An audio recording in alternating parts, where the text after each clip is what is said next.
Bonjour tout le monde, voici une nouvelle vidéo sur la chaîne. Il va s'agir du bilan du mois de l'année même 2015. Donc d'abord, je vais vous souhaiter une bonne année. J'espère que l'année 2016 sera l'année de la joie, comme c'est indiqué, puisque en symétrie 2016 fait joie et je trouve ça trop génial. Personnellement, moi ça a bien commencé, mais bon, les bonnes années et tout ça, c'est pas trop mon truc normalement, mais ça a bien commencé. En tout cas, c'est mieux que l'année 2015. Pour revenir vite fait sur mon année 2015, c'était pas une année extraordinaire. Déjà parce que j'ai pas beaucoup lu, j'ai lu donc cette année 62 livres. Dedans il y a quand même des intégraux qui font 2 livres. Mais bon, j'ai compté par livre, lu en tome quoi, on va dire. C'est pas énorme venant de moi, je veux dire, par exemple l'année 2014 j'en avais lu 151, donc voilà. C'est vrai que j'ai eu un gros blocage à un moment, mais bon, là je me suis repris ces derniers temps, j'espère que je vais pas refaire de blocage. Et je suis là pour vous faire un top 12 et un flop 3 de mes lectures.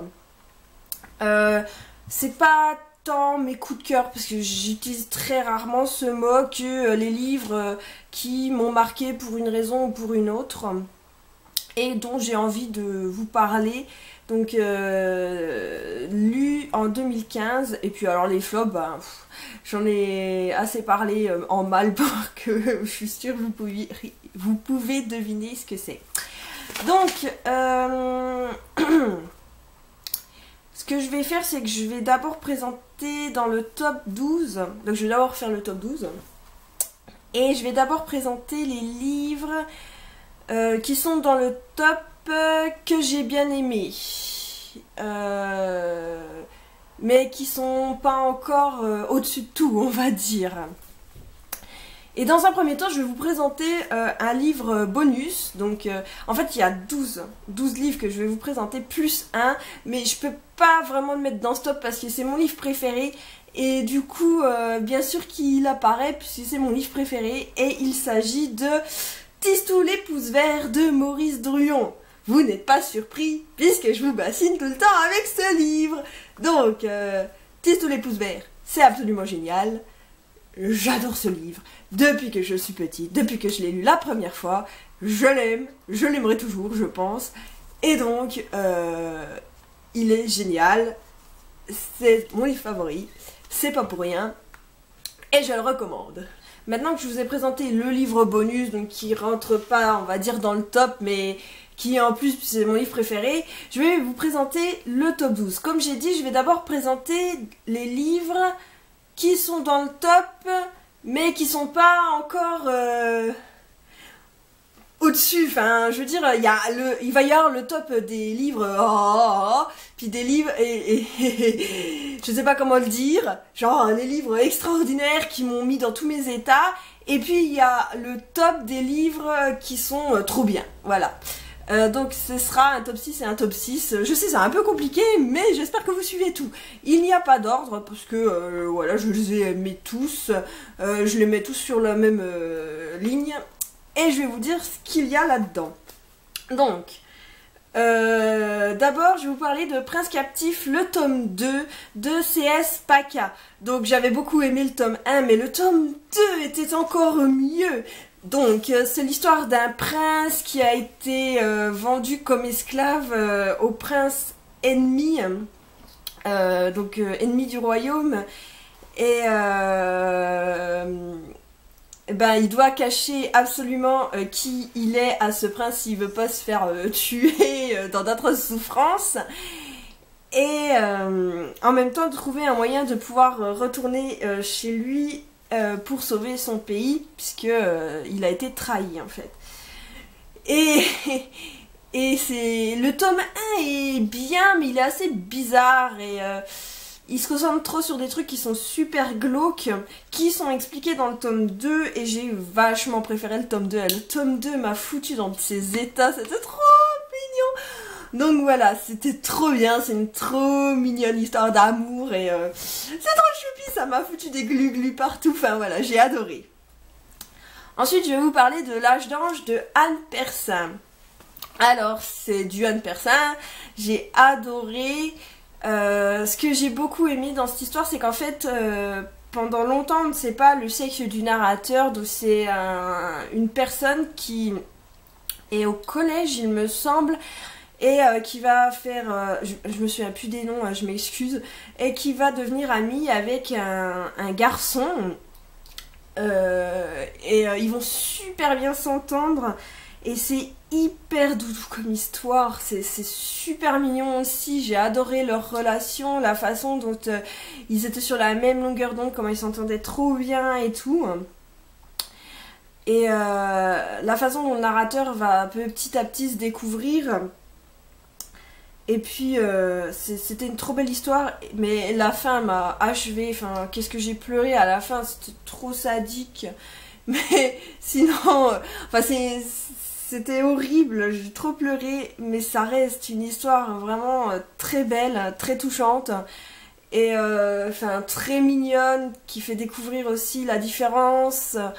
Que ce soit des quartiers parce que le narrateur est très riche et son ami est pauvre et vit dans des quartiers un peu plus difficiles.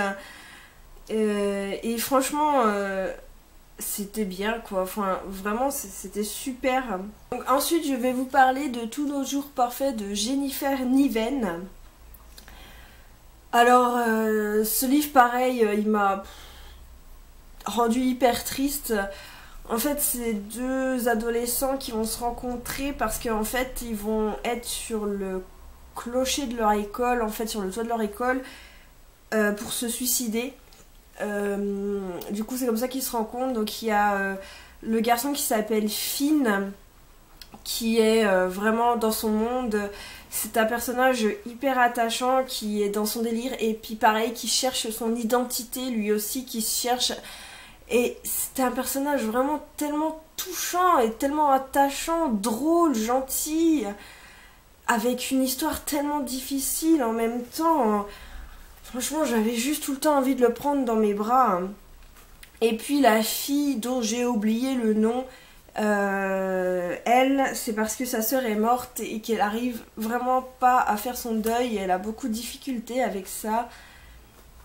Du coup, c'est super dur pour elle. Et du coup, tous les deux, ils vont se soutenir dans leur situation. Ils vont s'attacher l'un à l'autre. Et franchement, c'était trop beau. Mais alors, c'était dur, vraiment, comme histoire. C'était une histoire très dure qui m'a mis dans tous mes états aussi. Je pleurais toutes les larmes de mon corps. Enfin, voilà, c'était magnifique. Ça traitait du sujet de l'adolescence, du deuil, du suicide et tout. Et c'était vraiment prenant là et c'était très beau. Donc ensuite je vais vous parler de Corne de Joe Hill. Alors cette histoire aussi, elle m'a mise dans tous mes états. Elle m'a vraiment bouleversée également. Et donc c'est l'histoire de Hig, dont la femme qu'il aimait depuis l'adolescence est morte, violée est tué et tout le monde pense que c'est lui alors qu'il y est pour rien. Puis donc ça commence, il se réveille avec des cornes et ces cornes là permettent de faire dire la vérité à tout le monde en fait, et aussi à savoir tous les péchés en fait qu'ils ont fait et qu'ils veulent faire, et c'est à Hick de donner ou non l'autorisation d'ailleurs. Et ça va lui permettre de savoir qui a tué la fille qu'il aimait. Et on va retracer un peu tout son parcours. Donc on va savoir un peu ce qui s'est passé dans son adolescence. On va savoir ce qui se passe maintenant. On va savoir aussi ce qui s'est passé avec sa copine. Enfin voilà, c'était trop bien. J'ai détesté son meilleur ami. J'ai adoré son frère. J'ai beaucoup aimé la relation qu'il avait avec lui, même si elle est compliquée. C'est super dur parce que X s'en prend vraiment plein dans la tronche. Que ce soit de ses parents, de ses amis, de gens qu'il ne connaît pas. Et alors qu'il est hyper gentil, c'est vraiment quelqu'un de gentil, de touchant et tout. Et franchement, cette histoire, elle m'a quand même fait mal et tout, et parce que Hig est tellement gentil qu'on n'a pas envie que tout ça lui arrive. Mais c'était une superbe histoire, un thriller vraiment très intéressant et très beau, très touchant. Et voilà, par contre j'ai vu le film ensuite et le film ils l'ont complètement planté, j'étais super déçue, ils ont rien compris à l'histoire, ils sont partis dans des délires complètement de tarés et c'était nul. En plus ils ont massacré la relation de Hig et de son frère et j'ai détesté, voilà. Ensuite je vais vous parler de L'appel du coucou de J.K. Rowling, enfin de Robert Galbraith, je viens de vendre la mèche. Je vais parler L'appel du coucou, Le ver à soie, on va les compter dans les deux dans le même truc. C'est l'histoire, donc c'est un policier, c'est l'histoire de Strike qui est détective privé qui s'en sort pas du tout, mais un jour il va se retrouver sur une enquête avec la nouvelle secrétaire qui vient d'arriver qui s'appelle Robin.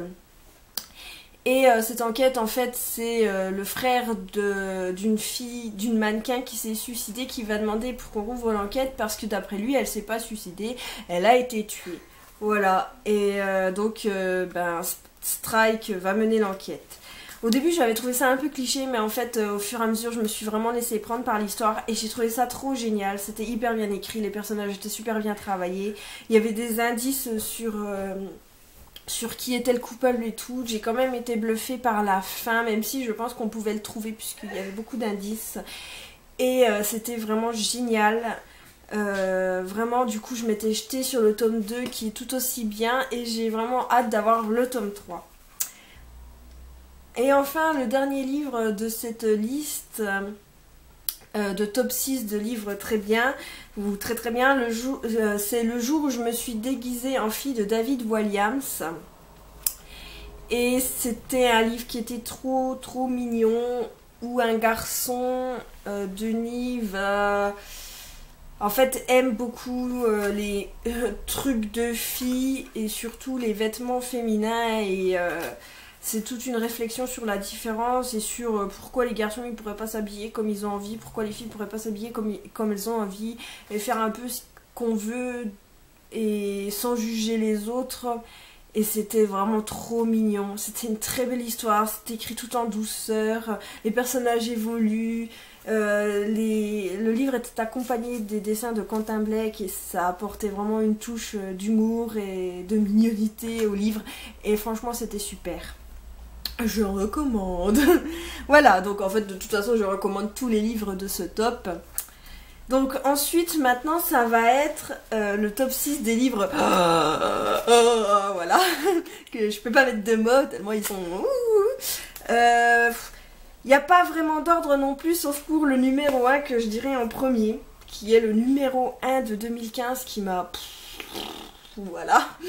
Qui m'a fait péter un plomb, que j'ai trop envie de relire et puis je prends pas vraiment le temps de le faire. Mais voilà, c'est un magnifique livre, mais je vous le réserve au numéro 1 et je vais parler des autres en attendant. Donc il y a eu comme lecture Jonathan Strange et Mr. Norrell de Susanna Clarke. Ce livre, c'était un pavé comme ça, il faisait 1100 pages, un truc comme ça. Mais alors c'était bien. C'était intéressant, c'était tellement vaste. En fait, elle a recréé donc l'Angleterre du temps de Napoléon, des guerres de Napoléon. Et elle y a mis la magie en fait comme si ça avait toujours existé, comme si ça avait toujours été là, comme si ça faisait partie de l'histoire anglaise. Et c'est extraordinaire, elle a même inventé des livres qui en parleraient, elle a inventé des histoires dans des histoires, il y avait des notes immenses dans ce bouquin, mais à chaque fois c'était hyper intéressant parce que ça apportait encore plus d'informations sur ce monde, et en fait on a l'impression d'y croire que vraiment en Angleterre, il y avait ça exactement, tellement c'était documenté comme si ça existait vraiment, c'était extraordinaire. Et donc dans cette Angleterre on fait la rencontre de Monsieur Norrell qui est un magicien qui pratique encore la magie puisque à l'époque où il vit il n'y en a plus sauf lui, et tout toute la paradoxe de Monsieur Norrell, c'est qu'il veut être le seul magicien, donc il empêche tous les autres de l'être, qu'ils soient des magiciens qui en pratiquent ou des magiciens seulement qui ne font que l'étudier. Donc il empêche tout le monde d'être magicien, il veut être le seul magicien, mais en même temps il veut faire reconnaître la magie en Angleterre et la faire utiliser et dans un sens qu'il y ait d'autres magiciens en fait. Et c'est tout le paradoxe de Monsieur Norrell qui ne veut avoir la magie que pour lui, mais qui en même temps va être obligé de la partager s'il veut que ce soit reconnu en Angleterre. Et c'est extrêmement bien fait, le personnage est à la fois détestable et hyper attachant, jusqu'au jour où il va rencontrer Jonathan Strange, évidemment, qu'il va former comme élève, et leur relation est tellement bonne en fait, puisque c'est entre l'amour, l'amour platonique, ils s'apprécient, on va dire, parce que eh bien, ce sont deux magiciens, ils savent tous les deux de quoi ils parlent, ils sont les deux seuls à pouvoir se comprendre, et du coup, de là naît une amitié, puisque vraiment, il y a quelque chose en eux qui veut chercher cette magie, et l'autre, c'est en fait ils se détestent puisqu'il y en a un qui veut garder la magie et un qui veut la partager. Jonathan Strange veut partager la magie, il veut la découvrir, il veut aussi redécouvrir la magie du roi Corbeau, donc qui était le premier magicien, alors que Monsieur Norrell déteste le roi Corbeau. Et c'est hyper bien mené, leur relation est super bien décrite. Et puis il y a tout un tas de personnages qui viennent se rajouter au panel évidemment de cette histoire, et ils ont tous une bonne personnalité, enfin qu'ils soient bons ou mauvais d'ailleurs, et franchement c'est super bien. Les choses se mettent en place petit à petit, mais enfin je me suis pas du tout ennuyée, ça dure sur des années, et j'ai eu l'impression de suivre ces personnages pendant des années, si bien que quand j'ai terminé le livre, je me suis mise à pleurer, pas parce que ça se terminait mal, bon la fin est émouvante, hein, mais à part ça, je veux dire, j'ai surtout pleuré parce que je voulais pas les quitter, non, c'était fini, après je pouvais plus les suivre, et c'était vraiment trop dur. Du coup, c'est vrai que je me suis mise à pleurer en lisant la fin, parce que non, je voulais pas que ce soit fini, en fait, je voulais continuer de les suivre, et de savoir cette histoire, et de savoir quel est-il advenir de Jonathan et de Monsieur Norrell, et c'est dur de les laisser, hein, vraiment...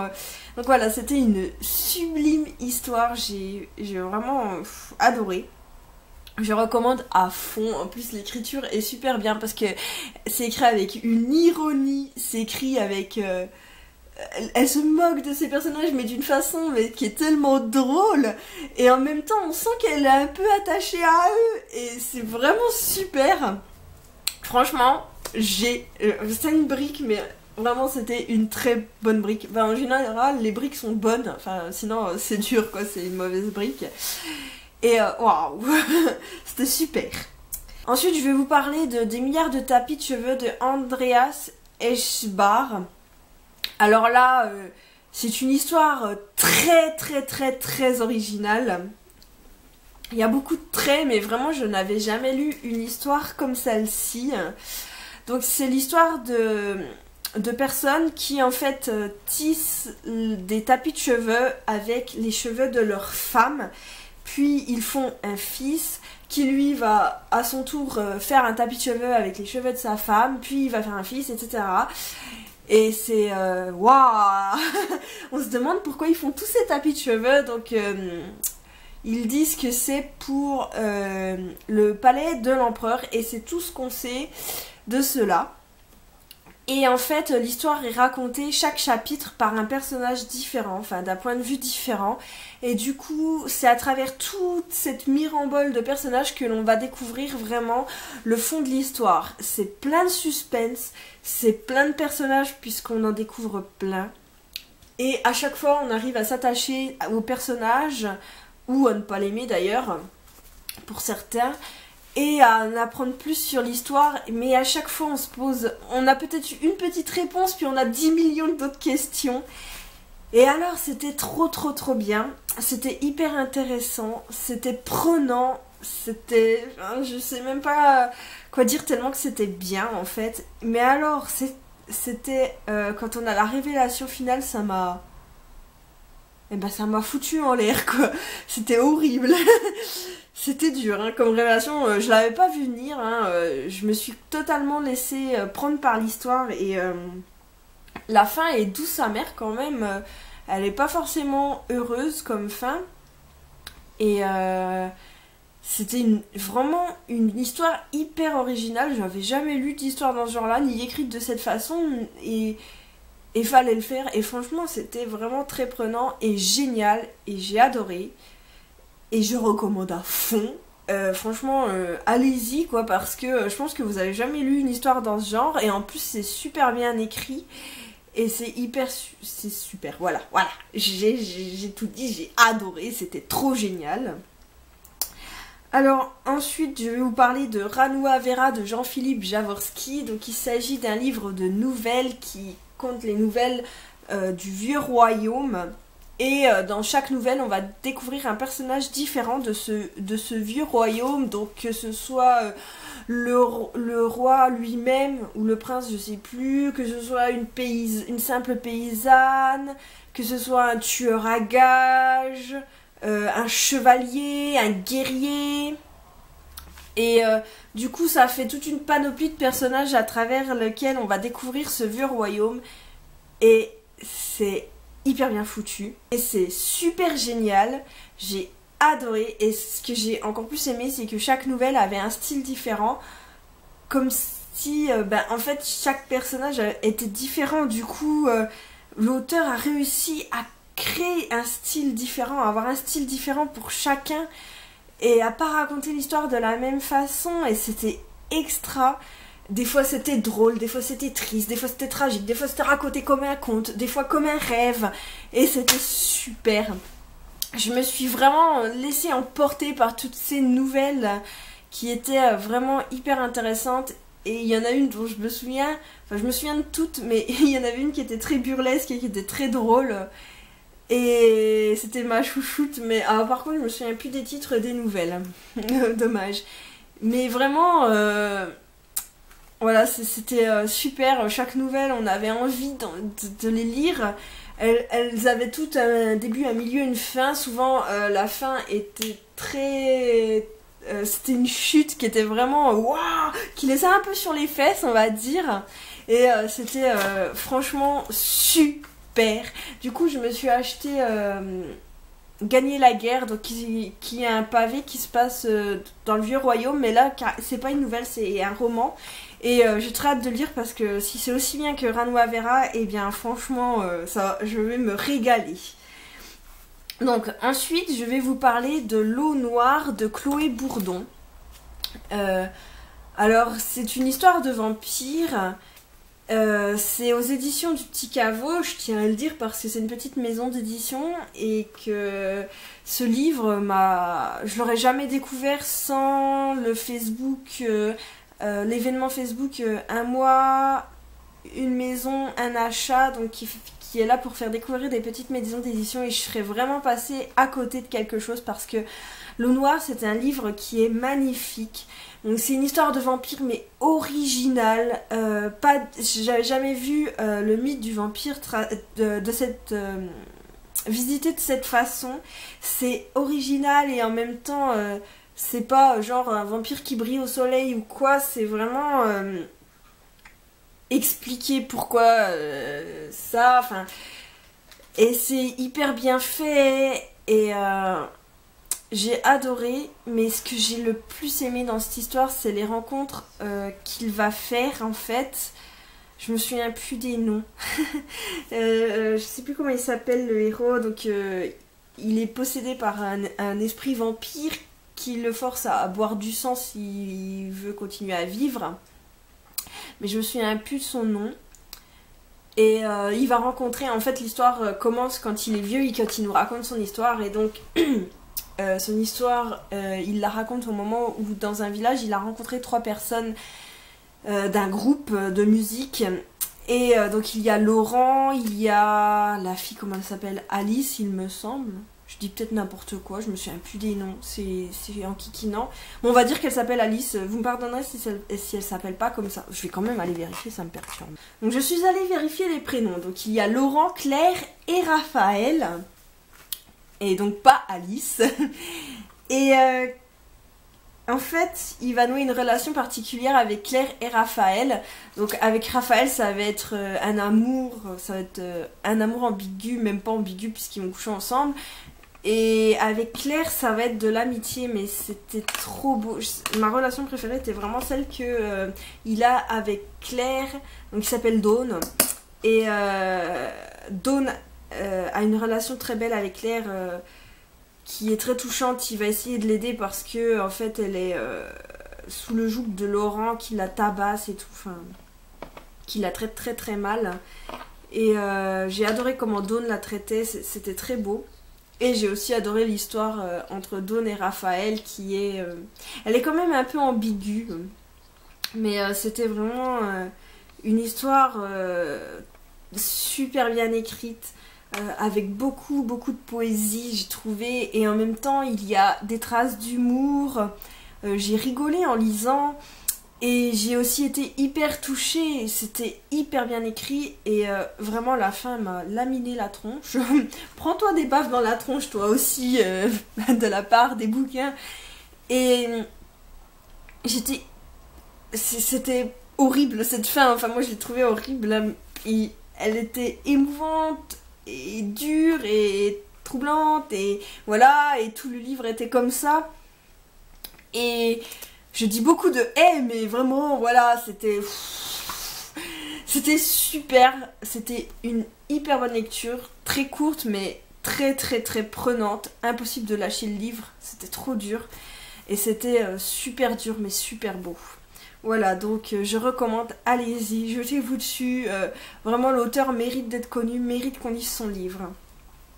Ensuite, je vais vous parler d'Elantris.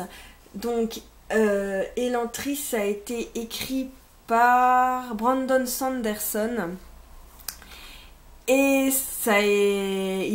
donc ça a été une super bonne lecture, là aussi, où on va faire la rencontre de 3 personnages, Raoden, Saren et Hatton. Hatton, je sais pas comment ça se dit, je sais toujours pas comment ça se dit depuis la dernière fois. Et ces 3 personnages qui vont nous faire découvrir le monde d'Elantris ainsi que d'Arelon. Donc Elantris était une cité super belle, où les humains qui y vivaient étaient vus comme des dieux. Jusqu'au jour où on ne sait pas ce qui s'est passé, tout s'est écroulé, ils sont devenus moches, ils ont perdu tout leur pouvoir, la cité est devenue, elle s'est détruite, et du coup maintenant tous ceux qui subissent, enfin qui se transforment en élantriens, ben, on les envoie à la cité d'Elantris où ils sont bannis et où ils doivent rester là-dedans.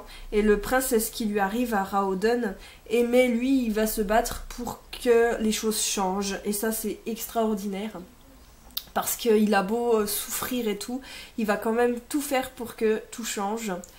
Saren de son côté, elle va essayer de sauver l'Arelon du Chouderet. Donc c'est une religion qui est en train d'aller dans tous les pays et de prendre le pouvoir. Hatton, lui, bah justement, il veut convertir l'Arelon au Chouderet afin d'empêcher un massacre, puisque l'empereur lui a dit que si les gens ne se convertissaient pas, au bout de 3 mois, il tuait tout le monde et on n'en parlait plus. Donc voilà, c'est assez radical comme façon de faire. Mais l'empereur est un enfoiré de toute façon.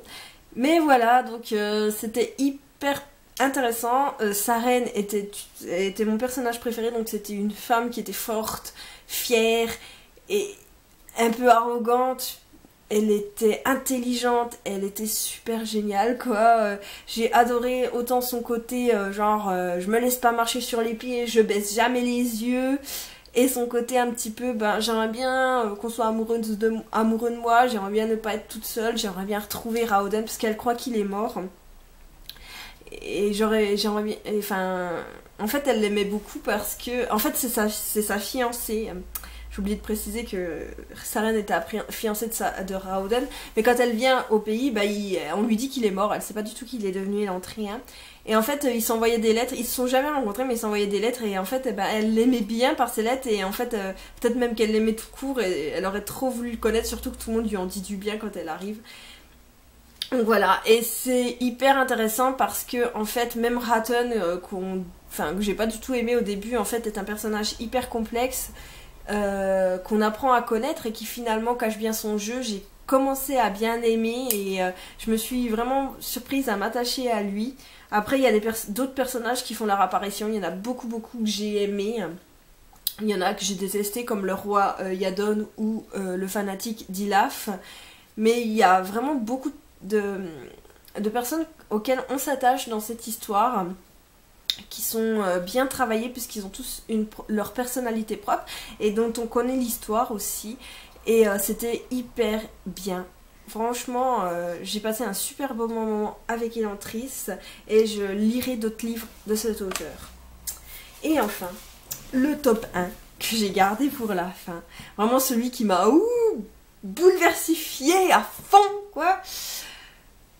Je vous le dis, mais je suis sûre que c'est facile à deviner. C'est Aristote et Dante découvrent les secrets de l'univers de Benjamin Alire Sáenz. Et oui, c'est celui-là, il est trop bien. Il est trop génial. C'était une de mes plus belles lectures depuis super longtemps. C'était extraordinaire ce livre. Et du coup, je me souviens, je l'ai terminé et je l'ai acheté pour 2 amies direct. En fait, je leur ai envoyé sans leur dire. Elles l'ont lu direct, elles sont autant adorées que moi.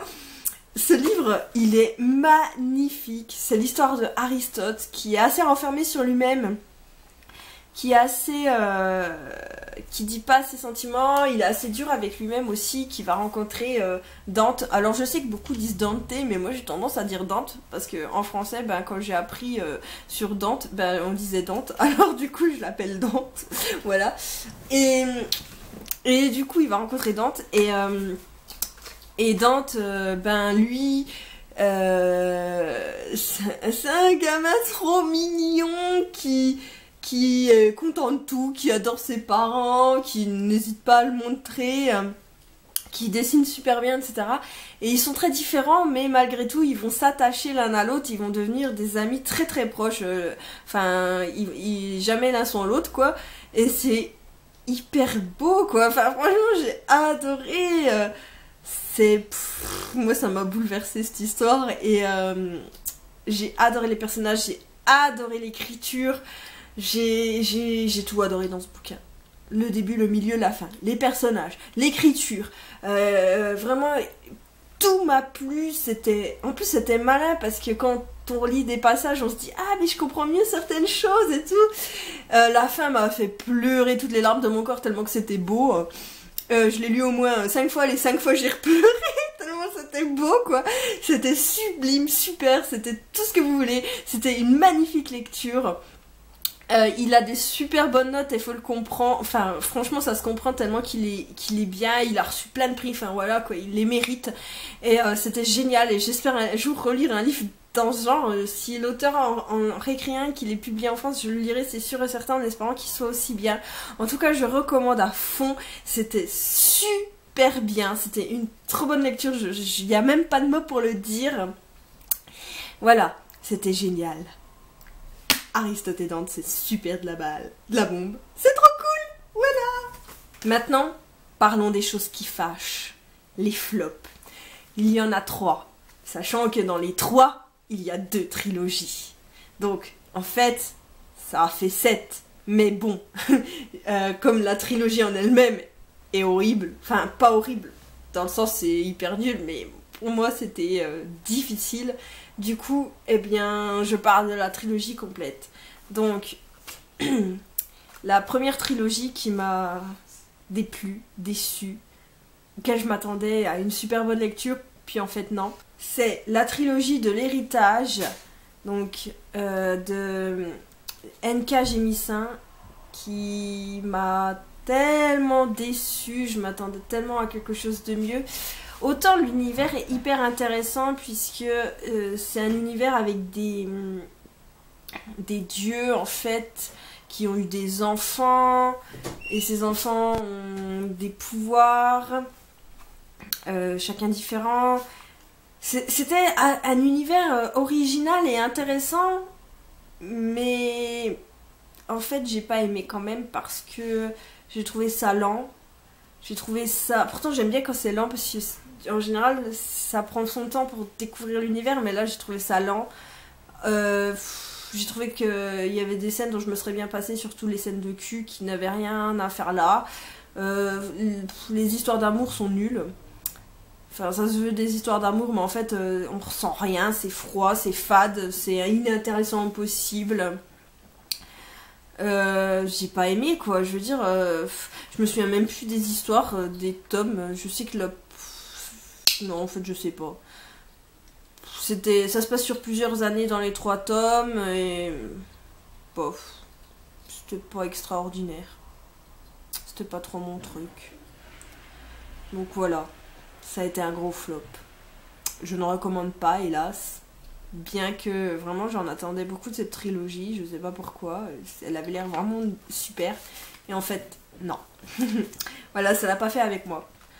Ensuite, il y a comme deuxième flop, Les 100, la trilogie de Cass Morgan. Je m'attendais à un truc, une dystopie trop bien, trop intéressante. Et puis en fait, non. Ce ne sont que des histoires d'amour d'adolescentes chiantes, des romances enquiquinantes qui m'ont gonflé. Il y a aussi dans ces livres, je me souviens, des incohérences grosses comme ça. Des choses qui ne sont pas expliquées, parce que pourquoi les expliquer? Des personnages enquiquinants. Bellamy. Je déteste Bellamy. Non, je rigole. Non, en fait, c'est pas que je le déteste, c'est qu'en fait, je me souviens de moments où... il se comporte vraiment comme un connard, voilà. Il y a des personnages que j'ai détestés, dont je me souviens même plus les noms. Et puis, il y a des personnages que j'ai bien aimés, dont je me souviens plus les noms non plus.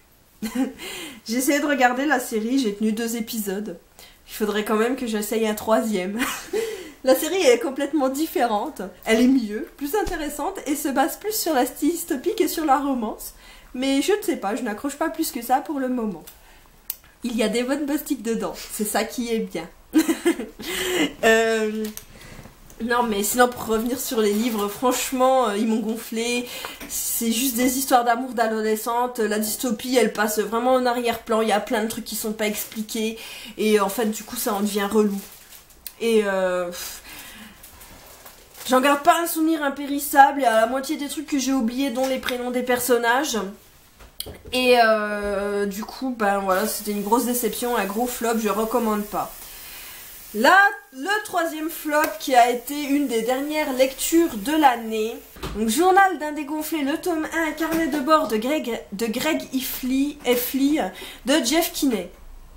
Ce livre, si j'avais une poubelle, je le mettrais dedans. Non, je rigole, on met pas les livres à la poubelle, c'est pas bien. Mais quand même, c'est une grosse daube. Je l'ai lu parce que j'aime les films, surtout que j'aime les films pour Roderick. Roderick apparaît à peine dans le tome 1, Greg est une tête de con, hein, autant le dire. Franchement, j'ai jamais vu un personnage aussi désagréable. Ça se veut humoristique, mais en fait, c'est juste totalement misogyne. C'est hyper chiant, enfin, même pas misogyne, c'est carrément sexiste, parce que même les mecs s'en prennent plein la tronche. De toute façon, pour Greg, tout le monde est débile. Les filles sont des connes, les autres qui ne sont pas lui sont des abrutis. Son meilleur ami, il le traite comme une merde. Ses parents, il les traite super mal. En fait, le seul qu'il traite bien, ce serait Roderick, parce que bah, il s'en prend tellement plein la tronche par son frère que bah, c'est peut-être pas plus mal qu'il fasse attention à lui.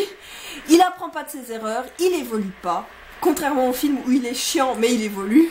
Là, il évolue pas, il apprend pas de ses erreurs. Et franchement, il m'a gonflé. Pourtant, il y avait des choses bien. J'ai beaucoup aimé cette idée de petite bande dessinée qui racontait l'histoire en plus de l'histoire. Mais... s'il y a que ça rattrape pas le livre parce que l'histoire vaut vraiment pas le coup.